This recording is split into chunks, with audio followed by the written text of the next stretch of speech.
Le voyage en mer est bien plus sûr aujourd'hui, mais quelques récalcitrants continuent d'en avoir peur. Tout le monde a entendu parler d'au moins un naufrage connu, et certains préfèrent donc rester sur la terre ferme que de partir en mer. Mais est-ce qu'il faut vraiment s'inquiéter ? Est-ce qu'une catastrophe comme le naufrage du Titanic pourrait avoir lieu aujourd'hui ? Attache ton gilet de sauvetage et prépare les canots, nous allons le découvrir. Pas parce que ton bateau est sur le point de couler, non. Je ne veux pas inquiéter qui que ce soit qui regarde cette vidéo du milieu de l'Atlantique. En parlant de ça, dis-moi dans les commentaires dans quel endroit tu voudrais le plus faire une croisière. Quelqu'un a entendu un splash ? Non, j'ai dû rêver. Avant de répondre à la question principale, il faut d'abord savoir ce qui a déclenché le naufrage du Titanic, qui reste encore aujourd'hui une des pires catastrophes maritimes. Tout le monde connaît l'histoire de loin. Le bateau a percuté un iceberg, il n'y avait pas assez de canots de sauvetage et Rose a gardé le collier pendant tout ce temps. Oups, j'ai spoilé le film ? Excuse-moi. Bon, mis à part l'histoire des personnages de fiction, tout ça est à peu vrai, à quelques détails près. Le premier gros problème qui a causé le naufrage est lié au paquebot de l'époque, au début du XXe siècle. Les capitaines étaient constamment sous pression pour suivre le calendrier très strict des arrivées et des départs. Ces horaires étaient déjà difficiles à tenir quand les conditions étaient bonnes, et les bateaux devaient être poussés au maximum. On ne sait pas aujourd'hui si le capitaine était conscient du danger. À l'époque, il était commun que les opérateurs radio maritimes travaillent pour une tierce partie. Ils servaient à la fois à transmettre des messages à l'équipage, mais surtout à envoyer des télégrammes privés aux passagers. L'opérateur radio du Titanic a même demandé à un autre bateau d'arrêter de parler des icebergs car il n'entendait plus les messages privés. En plus, on ne pensait pas que les icebergs étaient si dangereux. Quelques années plus tôt, un paquebot allemand appelé le SS Kronprinz Wilhelm avait même réussi à finir son trajet avec la proue complètement détruite par une collision avec un iceberg. Le futur capitaine du Titanic, Edward Smith, ne songeait même pas à la possibilité d'un désastre maritime. Car d'après lui, les bateaux modernes sont plus forts que ça. Tout le monde se moque aujourd'hui de la manière dont le Titanic s'était vanté d'être insubmersible. Mais à l'époque, ce n'était pas du tout vu de la même manière.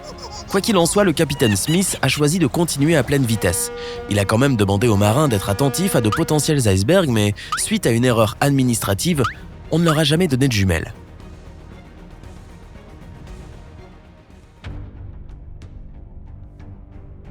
Le manque de canaux de sauvetage était aussi lié à un mauvais calcul en cas d'accident. Et pas uniquement parce qu'on pensait qu'un accident n'arriverait jamais à un tel bateau.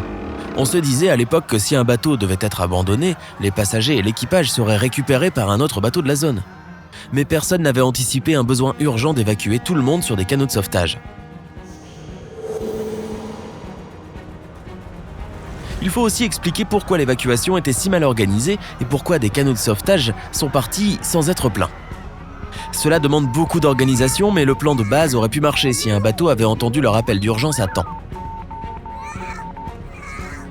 En 1912, les bateaux n'étaient pas obligés d'avoir quelqu'un qui écoutait la radio 24 heures sur 24. Ça voulait dire que l'opérateur radio du SS Californian, le bateau le plus proche, et celui à qui l'opérateur du Titanic avait demandé de se taire, était endormi quand l'appel à l'aide a été envoyé. Pire, l'opérateur de radio du Titanic a envoyé les mauvaises coordonnées dans son message. Donc même si des bateaux l'avaient reçu, ils auraient eu du mal à retrouver le Titanic. Ce sont les problèmes majeurs rencontrés par le Titanic ce soir-là. Trop de confiance en soi, une mauvaise communication, un manque de canaux de sauvetage et l'impossibilité pour de potentiels sauveurs de trouver le bateau.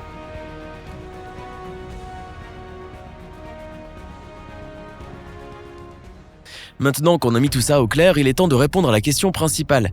Et si le Titanic coulait aujourd'hui ? Après le naufrage du Titanic, beaucoup de nouvelles procédures ont été établies dans l'espoir d'éviter de telles catastrophes.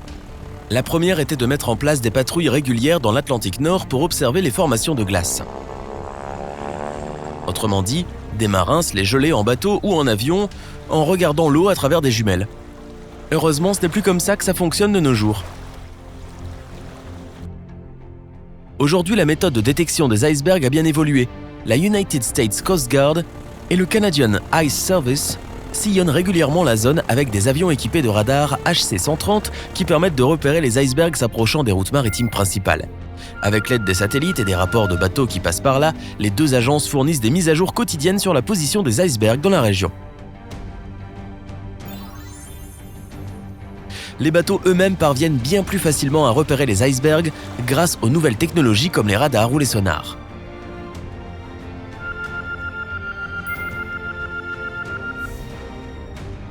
Ces progrès ont largement sécurisé les voyages en mer, mais ils ne font pas tout. Des accidents continuent d'arriver, et c'est pour cela que les gros bateaux ont l'obligation de transporter assez de canots de sauvetage et que les équipages suivent des formations pour connaître les procédures d'évacuation. Les bateaux d'aujourd'hui sont aussi obligés de disposer d'un opérateur radio en poste 24 heures sur 24. C'est nécessaire pour plusieurs raisons, et notamment pour ne pas se retrouver en plein sommeil alors qu'un désastre est en train de se produire. Le capitaine du Californian a été viré après avoir raté l'appel du Titanic, même s'il n'avait enfreint aucune règle. Les appels d'urgence par radio ont été plus réglementés depuis 1912. En plus, un suivi GPS permet aux bateaux recevant un appel à l'aide de savoir exactement où le bateau en danger se situe.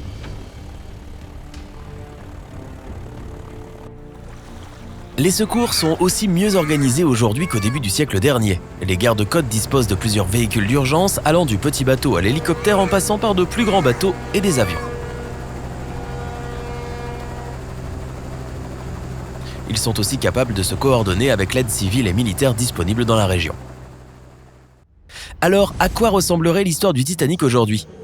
Un bon exemple est le désastre qui s'est produit en 2012 avec le Costa Concordia.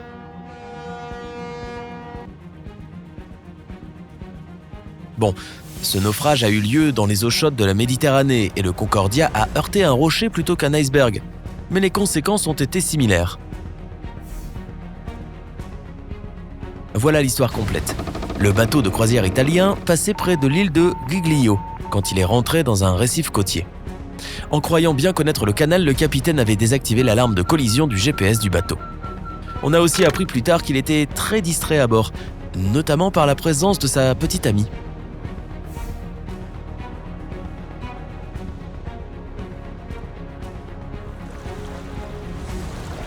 À l'inverse du Titanic, le Concordia avait assez de canaux de sauvetage pour évacuer tout le monde, mais malheureusement, le respect des règles ne permet pas d'éviter l'erreur humaine et le manque de communication.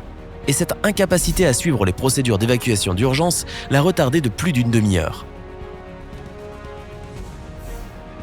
Au moment où on a donné l'ordre d'abandonner le bateau, le Costa Concordia s'était déjà bien enfoncé dans l'eau, à tel point que l'équipage n'a pas pu utiliser la majorité des canaux de sauvetage.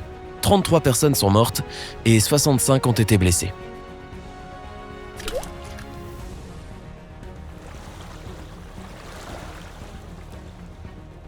Mais les choses auraient pu être bien pires, car l'endroit où a eu lieu la collision a bien aidé les passagers et l'équipage.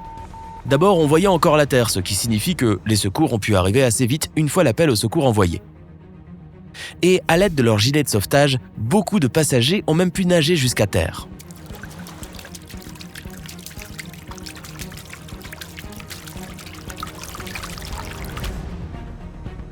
Personne n'aurait pu nager très longtemps si l'incident s'était produit en Atlantique Nord.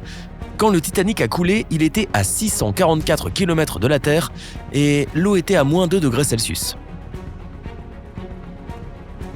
La bonne nouvelle est qu'aujourd'hui, les choses ne se seraient pas passées comme ça. Si le Titanic avait heurté l'iceberg récemment, les gardes-côtes auraient déployé une flotte de bateaux et d'hélicoptères pour aller aider à évacuer. Et tous les bateaux de la zone se seraient organisés pour mener une action coordonnée à l'envoi du message d'alerte. Avec un capitaine compétent à bord pour organiser une évacuation dans les règles, un Titanic moderne n'aurait jamais été une catastrophe.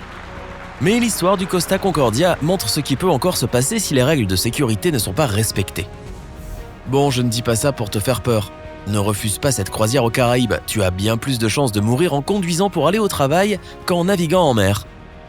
Si tu as appris quelque chose de nouveau aujourd'hui, aime cette vidéo et partage-la avec un ami. Et voici d'autres vidéos que tu aimeras. Choisis juste celle de gauche ou de droite et reste sur sympa.